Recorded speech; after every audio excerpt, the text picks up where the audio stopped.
தமிழ்நாட்டின் வரலாற்றை மாற்றியமைத்த ஒரு இயக்கம். திமுக எப்படி உருவானது தெரியுமா? 1949 செப்டம்பர் 17. பெரியாரின் திராவிடர் கழகத்திலிருந்து பிரிந்து அறிஞர் அண்ணா திராவிட முன்னேற்றக் கழகத்தை தொடங்கினார். 1967 ஒரு சரித்திர வெற்றி. காங்கிரஸ் ஆட்சியை வீழ்த்தி அண்ணா முதல்வரானார். மெட்ராஸ் ஸ்டேட் என்பதை தமிழ்நாடு என பெயர் மாற்றினார்.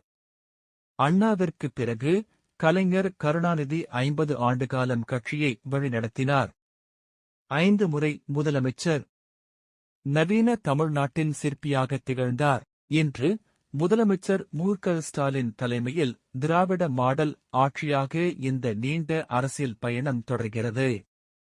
சமூக நீதி, மாநில உரிமை, தமிழ் மொழி இதுவே திமுகவின் 75 ஆண்டுகால வரலாறு. கடைசியா, கியூரியஸ் கேர்ள் சேனலை மறக்காம சப்ஸ்கிரைப் பண்ணுங்க.